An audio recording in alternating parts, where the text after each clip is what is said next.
ചെയ്യാൻ പോകുന്ന ഒരു ആർട്ടാണ്. സാധാരണ നമ്മൾ കണ്ടിരിക്കുന്ന ആർട്ടുകൾ എന്നൊക്കെ വെച്ചിട്ടുണ്ടെങ്കിൽ ഒന്നില്ലെങ്കിൽ പെൻസിൽ ഡ്രോയിങ്, അല്ലെങ്കിൽ വാട്ടർ കളർ, ഓയിൽ പെയിന്റ്, അങ്ങനത്തെ ചിത്രങ്ങളായിരിക്കും കണ്ടിട്ടുണ്ടാവും. പക്ഷെ നമ്മൾ ഇന്ന് ചെയ്യാൻ പോകുന്നത് ത്രെഡ് ആർട്ടാണ്. അതായത് നൂല് വെച്ചിട്ടുള്ള ഒരു ചിത്രം, അതും ലോകത്തിലെ തന്നെ ഏറ്റവും വലിയ, അതായത് ഇതുവരെ ഗിന്നസ് റെക്കോർഡ് ലഭിച്ചതിനേക്കാളും വലിയ ഒരു ആർട്ടാണ്. അതായത് അങ്ങനെ വെച്ചാൽ നമ്മൾ ചെറിയൊരു വർക്ക് കഴിഞ്ഞു. അതായത് നമ്മളൊരു ഫ്രെയിം അടിച്ചെടുത്തേക്കാണ്. അതായത് 20x20 അടിയിൽ നമ്മളിത് ഒരു സ്ക്വയർ ആയിട്ട് ഒരു ഫ്രെയിം അടിച്ചെടുത്തേക്കാണ്. പോവാണ് തുണി എന്ന് പറഞ്ഞാൽ നമ്മുടെ ഫ്ലക്സ് ഒക്കെ അടിക്കുന്ന തുണിയാണ്. അപ്പോൾ നമ്മൾ സാധനം എടുത്ത് മുകളിൽ കയറ്റണം, ആട്ടിക്കൂടാം,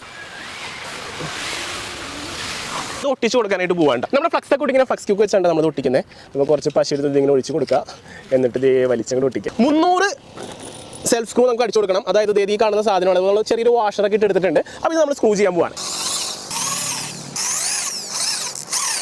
നമ്മൾ സ്ക്രൂ ചെയ്ത് വയ്യാണ്ടായിട്ട് ഇത് മൊത്തം നമ്മൾ ചുറ്റി സ്ക്രൂ അടിച്ച് തീർക്കാനുള്ളതാണ്. സമയം രാത്രിയായി, വീടുകളൊക്കെ ലൈറ്റൊക്കെ കത്തിച്ചു തുടങ്ങി. അപ്പോൾ ഇന്നത്തെ പണി നിർത്താനായിട്ടുള്ള നേരമായിട്ടുണ്ട്. ഇന്ന് ബോർഡ് സെറ്റാക്കി, സ്ക്രൂ ഒക്കെ സെറ്റാക്കി, ഷീറ്റ് നമ്മൾ അതിൻ്റെ മുകളിൽ ഒട്ടിച്ചു. ഇത്ര പണികളാണ് തീർന്നിരിക്കുന്നത്. ബാക്കി പണികളായിട്ട് നാളെ നൂല്. അപ്പോൾ ഇതിൽ നമ്മൾ നൂല് വെച്ചിട്ട് ഇനി നമ്മളുടെ പണികൾ തുടങ്ങാനായിട്ട് പോവാണ്. അപ്പോൾ നമ്മളിവിടെ യൂസ് ചെയ്യുന്ന നൂലെന്ന് വെച്ചിട്ടുണ്ടെങ്കിൽ ഈ കാണുന്ന നൂലാണ്. ഏക വെച്ചാൽ നമ്മൾ കുറേ നാൾ കാത്തിരുന്ന് നമ്മുടെ വർക്ക് നമ്മൾ തുടങ്ങാനായിട്ട് പോവാണ്. ദൈവത്തിനോടൊരു പ്രാർത്ഥന വെച്ച് നമ്മൾ തുടങ്ങാം കേട്ടോ. അപ്പോൾ ആദ്യത്തെ ലൈനിൽ നമ്മൾ കെട്ടി എടുക്കുകയാണ്. അങ്ങനെ നമ്മൾ കെട്ടിയെടുത്ത ഓരോ നൂലുകളും നമ്മൾ ഓരോ സ്ക്രൂവിലേക്ക് നമ്മൾ കണക്ട് ചെയ്തുകൊണ്ടിരിക്കുകയാണ്. ആയിട്ട് നമ്മൾ ചുറ്റി പോകുമ്പോൾ ശ്രദ്ധിക്കേണ്ട കുറേ കാര്യങ്ങളുണ്ട്. ഒന്ന്, നമ്മുടെ നൂല് കെട്ടി പിടിക്കാതെ നോക്കണം. അതുപോലെ തന്നെ കൃത്യമായിട്ടുള്ള ആടിയിലാണോ നമ്മൾ കുളത്തുനിന്ന് നോക്കണം. നമ്മുടെ ത്രെഡ് ആർട്ട് എവിടെയും എത്തിയിട്ടില്ല. അത് കുറേ നേരം എടുക്കുക. നമ്മൾ ഇട്ടേക്കുന്ന ദിവസം എന്ന് പറഞ്ഞിട്ടുണ്ടെങ്കിൽ 6 ദിവസം കൊണ്ട് ഇത് തീർക്കാൻ പറ്റുമെന്ന് വിചാരിച്ചാണ് നമ്മൾ ഈ ഒരു വർക്ക് തുടങ്ങിയിരിക്കുന്നത്.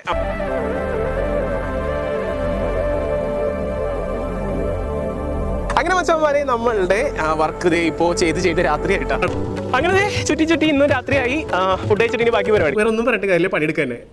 അങ്ങനെ നമ്മളിതേ പകൽ കഴിഞ്ഞ് അന്നും രാത്രിയായി നൂല് ചുറ്റൽ തുടങ്ങി. എപ്പോൾ കഴിയുമെന്ന് ചിന്തിച്ച് നമ്മൾ ഇങ്ങനെ നൂല് ചുറ്റിക്കൊണ്ടിരിക്കുകയാണ്. 212 ഇന്നത്തെ നമ്മുടെ 112 എന്ന് പറയുന്ന ലൈനിൽ നമ്മൾ ചുറ്റി നമ്മൾ കെട്ടിട്ട് വെക്കുകയാണ്.